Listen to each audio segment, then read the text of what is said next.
Hello, this is Ahura from Altet Markets with global economic outlook in the week ahead, which is going to be the 28th week of 2024.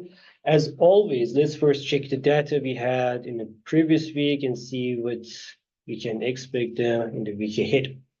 Last week, the main focus of the markets were on PMI numbers and US labor market data. On the PMI front, most published data from UK, United States, and Europe, they were missing the expectations, or even if they were better than expectations, such as the data that we had in the Eurozone, they were less than previous month. Let's start from the Asia. In China and Japan, the data they were better than expected somehow, especially the stocks and data from China. They confirmed somehow that after several weakness months that we had at the beginning of the year, now the economy is getting a little bit better in China, and maybe we can have more rooms to grow in the next months. In UK, in Japan, the Tonkin big manufacturing and non-large manufacturers, and both of them, they were better than expected, and they were growing from the previous months.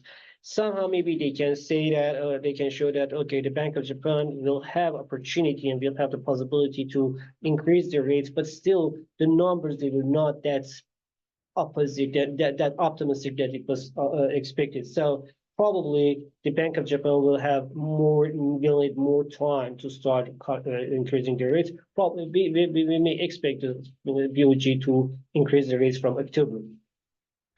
In Europe, as expected, as explained, the PMI numbers, they were better than estimates in most Eurozone economies, but still they were lower than previous months and under the 50 expansion levels, which means that the Europe economy is still weak and they have more challenges to go forward. Same opportunities, same condition we had in the UK as well. In the United States, the numbers not just they were less than expectations, they were less than previous months, they were under the 50 expansion level, which means that the economy in here, when we are talking about the fundamental weakness in the US economy, that's one of these reasons. We saw that the LEI numbers also, they were leading index number also lower under the zero level, in negative area for very long time. So these data overall, they show that the GDP numbers also, the GDP growth also, it was weaker than previous quarters and as well as the previous expectations. All these numbers, they say us that the US economy is getting weaker. Now they have a sign of the weakness, which means that actually it's not something, it's not a surprise, as the central bank increased the rates to lower the GDP growth. So which means that the cooling down the economy, they were trying to control the inflation, which is somehow happened. We saw that inflation is falling down. So at the same time, we should see the economic growth also slowing.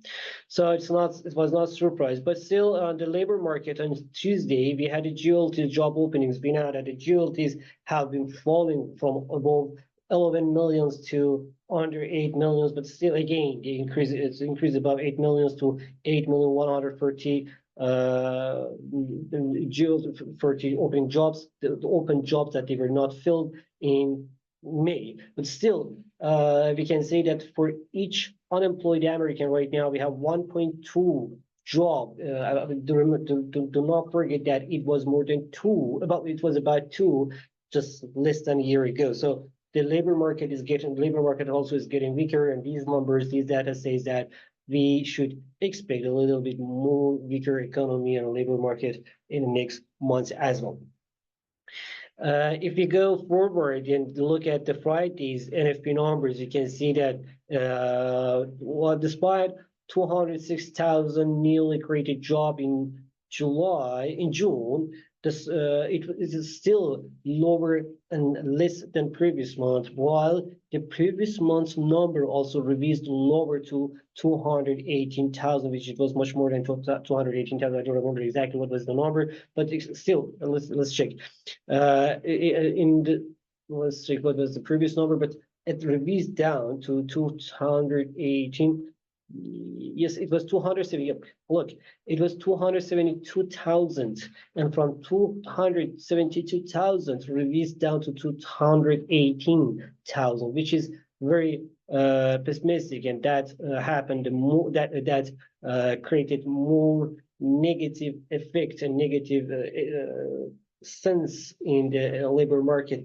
Don't forget that the labor unemployment rate also increased to 4.1% from 4% that we had in May. At the same time, the average earnings also didn't increase much higher, and they increased just 0.3%. That was as market was expecting. So lower, weaker labor market with the weaker earnings. So it means that the Federal Reserve will have more rooms to cut the rates, as we see in the CME Group FedWatch tools. Now we have more than 72% a possibility to cut the rates by Federal Reserve in its September meeting. But still, with these numbers, we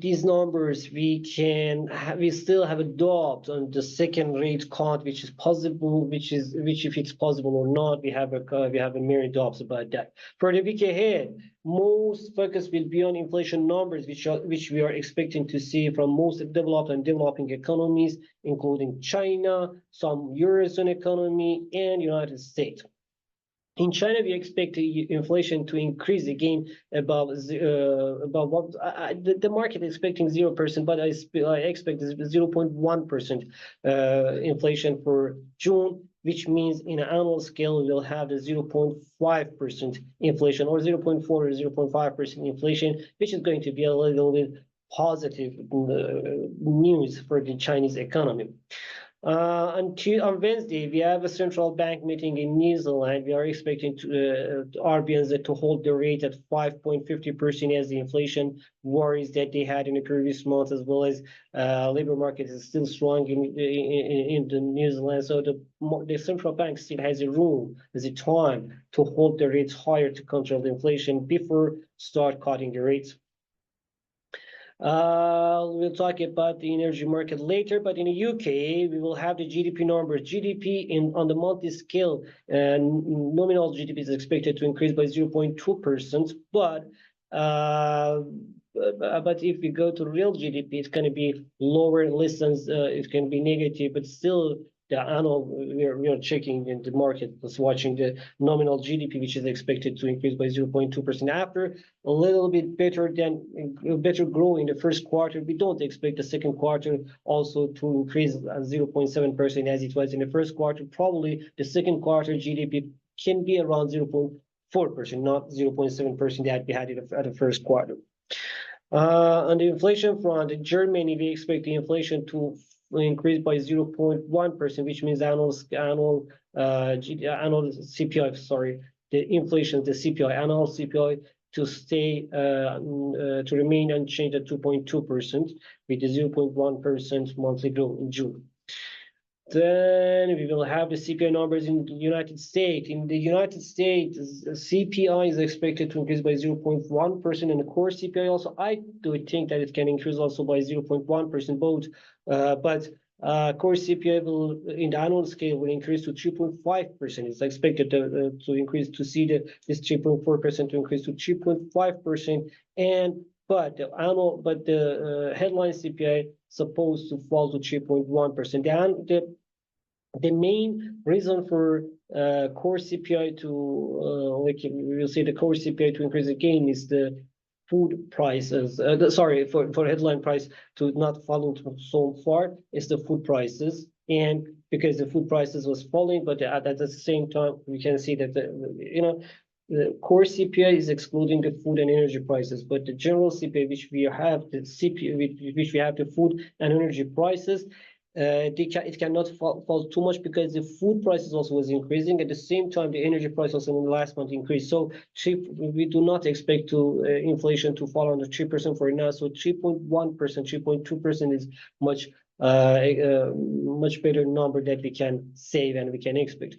On the core CPI, 3.5%. The main reason will be the house prices. The house prices will lead this, probably will have the core CPI to increase to 3.5% in June.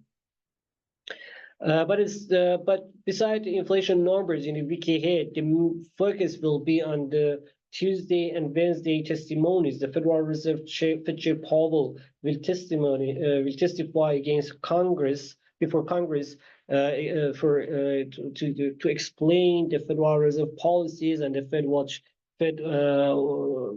Fed decisions that they had and what's going on in the inflation on the inflation front, and as well as the economic growth that the central bank is expected to see for the United States.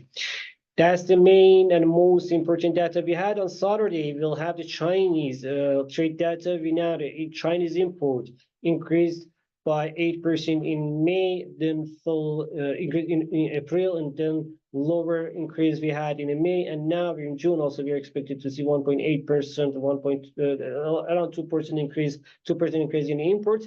But this export will increase, will have more than 7 or 8%, around between 7 and 8%, which means that the Chinese economy, as I told, is expecting to grow further. But still, for the next months, as the inflation is increasing, in our inflation affects the long higher inflation for longer effects now shows itself on the US and European economies.